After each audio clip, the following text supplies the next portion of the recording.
কুড়ালটি যদি এখন টুনটুনিতে গিয়ে লাগে তখন কি হবে বলেন? চুংচাং পিং পুং চুং, অর্থ যে চুল তুমি ছিঁড়তে পারবে না সে চুল নিয়ে টানাটানিও করবে না। হাত নাই পা নাই অথচ সে আসছে কুড়াল দিয়ে কাট কাটতে।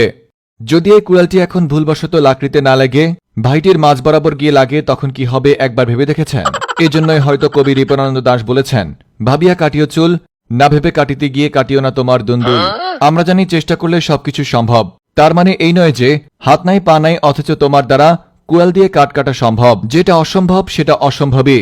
হাতে চালাকি করে এমন অসম্ভব জিনিসকে সম্ভব করতে গেলে দেখবে ওই কুড়ালটা তোমার মাঝ বরাবর লেগে যাবে। তখন দেখা যাবে তোমার দ্বারা পরবর্তী প্রজন্ম জন্ম দেওয়াও অসম্ভব হয়ে যাবে। এক গোপন সংবাদে উঠে এসেছে ভাইটি হয়তো মিরাজ আফ্রিদিকে ফলো করে, আর যে কারণে মিরাজ আফ্রিদির মতো হওয়ার চেষ্টা করছে। কেননা গত কয়েকদিন আগে মিরাজ আফ্রিদি তার হাত না থাকা সত্ত্বেও সাঁতরে গিয়ে বন্যার্তদের সাহায্য করতে গিয়েছে।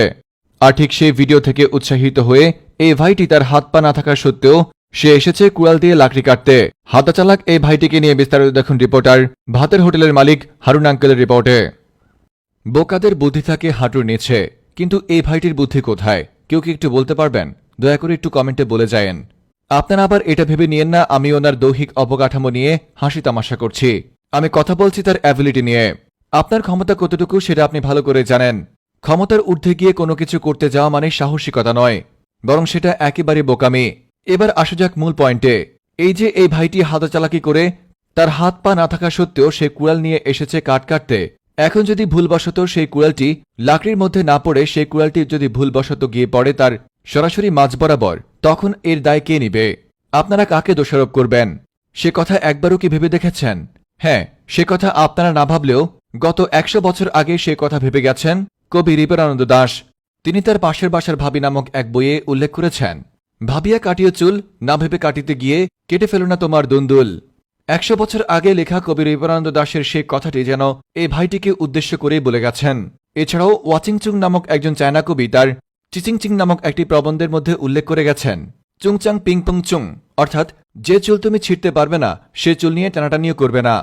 সে সময় চীনের অনেকেই সেই কবির কথাটি নিয়ে হাসাহাসি করলেও আজ এই ভাইটির এমন কর্মকাণ্ড দেখে সেই কবির কথা মনে পড়ে যায় তার সেই অমর বাণী চুংচিং পুংবাং চুং।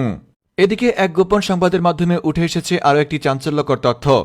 এই ভাইটি নাকি গত কয়েক বছর যাবৎ মিরাজ আফ্রিদি নামক একজন কন্টেন্ট ক্রিয়েটরকে ফলো করে। কেননা মিরাজ আফ্রিদি নামের সেই কন্টেন্ট ক্রিয়েটর গত কয়েকদিন আগে বন্যার্তদের জন্য হাত না থাকা সত্ত্বেও বন্যার্তদের সাহায্য করার জন্য সাঁতরে গিয়েছে। মূলত এই ভাইটি নাকি মিরাজ আফ্রিদির সেই ভিডিওটি দেখেই উৎসাহিত হয়েছে, আর তাই তো এখন নিজের হাত পা না থাকা সত্ত্বেও কুড়াল নিয়ে এসেছে লাকড়ি কাটতে। ভাইটির এমন দৃশ্য দেখে আপনার কি মনে হয় একটু কমেন্ট বক্সে কমেন্ট করে যান। রিপোর্টার ভাতের হোটেলের মালিক হারুন আঙ্কেল।